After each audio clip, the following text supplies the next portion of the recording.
How many reps? How often should I exercise? What should I do when I come to the gym? Great question. I'm in my home gym and I wish it wasn't complicated, and it isn't. I wish the world hadn't made it so complicated. That's probably a better statement. Wouldn't it be nice to know that muscles are blind and they can't count? So they don't know what you're doing, and they don't know whether you do 3 sets or 20 sets or 4 repetitions or 24 repetitions. They can't count. The only thing that muscles respond to is overload, and the only thing that your heart and lungs respond to get fit is overload. So if you don't overload, you don't get fit, you don't get strong. Doesn't that just make sense? Common sense. So why do we count reps and sets? Why do we count minutes? Why do we do 10,000 steps? These are all questions as an exercise professional, I should be able to answer to somebody who has no knowledge whatsoever of anatomy and physiology, and it should make sense. So if I say you need to do 10,000 steps and somebody says to me, why do I do 10,000? What if I go faster? What if I go slower? What if I only do 9,000? What if I do 22,000? I have to be able to answer that question. Why would you do 3 sets of 10? Why is it 10? Why is it not 11? Why is it not 4 sets? Why would you exercise 3 times a week? Why is it not 7 times a week? Why is it not once a week? I have to be able to answer those questions as an exercise professional. And if you are somebody who prescribes exercise, if you're a personal trainer, a gym owner, you want to help your family get healthy, fit and strong, shouldn't we know the answers to all of those? Not based on social media influencers, not based on somebody else's opinion, not based on what everybody's been doing for years and years. And there's a great quote for that: 50 million people doing a dumb thing doesn't mean it's not a dumb thing. So what is it? How many? How often? What's the logical answer to that? And should we learn our anatomy and physiology? What's the body made of and how does it work? Could that be a really good idea? And I ask that question almost every day because we live in this body for the rest of our lives. So wouldn't you like to know how often should I exercise? Now I'll start there. How often do you want to feel good? Every time you put overload into your muscles and bones, overload your heart and lungs, you change your brain chemistry so you feel happier, you feel satisfied with your life, you feel rewarded because you've done something great for your body, so you feel good mentally. So how often should you exercise? Well, I exercise every day, multiple times throughout the day, because I want to feel good. There's an argument to say, well, you've got to recover. Yes, you do. If you overload your muscles and bones, they have to recover. If you overload your heart and lungs, it has to recover, which is why it's ridiculous to go at a 50% effort, because you're not really putting in 100% effort. The only way to know if you're really fit is to go at 100% effort and then measure how long it takes you to get your resting heart rate back to resting. So I'm going to share that again because that's a very simple process. The lower your resting heart rate, the fitter you are. So how do I get fit, Rowie? Measure your resting heart rate and aim for it to get lower. How do I get it lower? Go to 100% effort as often as you possibly can.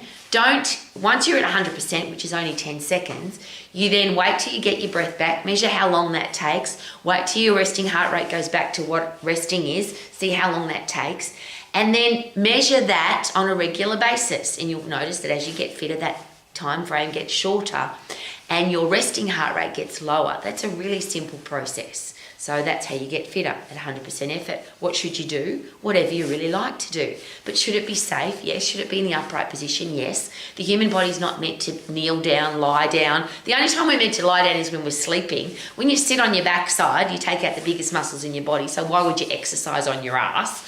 If you're on your knees, what a ridiculous position to be in. The human body doesn't work well that way. Again, you're taking out major muscles in your body. But how long can you stay on your knees for? It hurts your knees, and I don't want to hurt my body, so I stay off my knees. So get puffed in the upright position, doing something that you either really love or something that you hate the least. So you can punch, you can kick, you can jump squat, you can skip rope, you can jump on a cross trainer, anything that gets you puffed in the upright position for 10 seconds at 100% effort. Then measure how long it takes you to recover and test your resting heart rate. Very simple. That's an answer to how do I get fit. How do I get strong is almost as simple. We don't count reps and sets. Why would we? Why would you stop if you haven't done enough? And why would you keep going if you've already done enough? And how does anybody know how much is enough for you? How did you sleep last night? How hydrated are you? What kind of nutrition have you got going at the moment? How stressed are you? What kind of job do you have? Do you have a physically active job, or do you sit on your backside all day? They're all determining factors of how long it's going to take you to recover. So nobody can tell you you should lift heavy to get strong, and that's the only thing you need to do. To get strong, you've just got to overload all the muscles and bones in your body.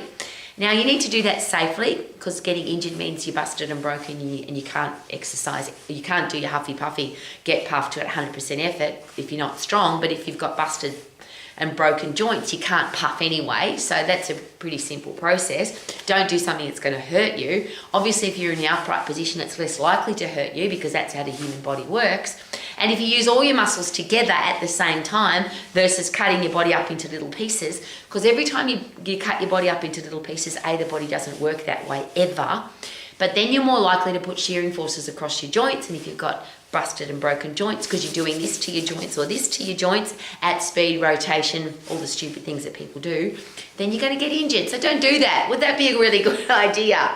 So how many should you do? You keep going till you can't do anymore. Why would you stop before that? How do I know how much that is? I don't. All I know is if you can go for longer than 10 seconds, whatever you're lifting is too light. So a big movement, if you lift something heavy up off the ground, for example, using all the muscles in your body, you're using your arms, your shoulders, your abdominals, your lower back, all the muscles in your legs.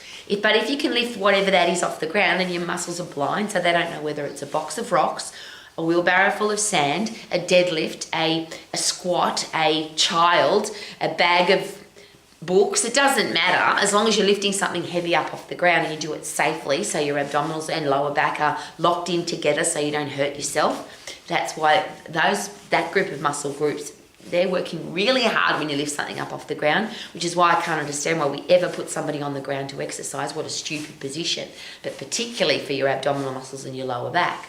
So lift something heavy up off the ground. If you can do that up and down more than 10 seconds, the weight's too light, so increase the weight. You've used all the muscles in your body. Now all you've got to do is wait till you recover. And recovery, again, depends on how deeply you sleep, how hydrated you are, how much stress you're under, what kind of food you eat. You know that you're getting stronger if you are getting stronger. Doesn't that make sense? If you can lift heavier than last time, you're obviously stronger.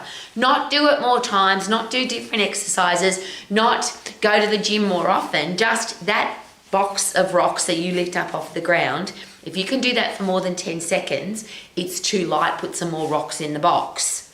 If next time you can do more than 10 seconds, put more rocks in the box. It's a pretty simple process. It's safe, it's fast, it's effective, it works. You'll get strong muscles and bones, ligaments, tendons and joints. Endocrine system fires up because you're going at 100% effort. Central nervous system fires up because you're going at 100% effort. You get fit and you get strong in a very short period of time without any complication. So how often should I exercise? Whenever you want to feel good. How often should I lift something heavy? When you've recovered. And recovery could take up to 7 days, depending on how heavy you lift, but it could take 8, it could take 6, who knows? How about listen to your body? It will tell you when you're ready to go. And surely we should only lift something heavy when we can go at 100% effort, when we're excited to go and lift something. Not I've got to drag myself to the gym to do my weights, but I want to go because I want to lift something heavy. It's not going to take me very long. And why do you have to go to the gym? Why not go outside and lift a log or a rock, or your children, or I live in the South Island of New Zealand. People lift sheep and cows and tractor equipment and rocks and logs.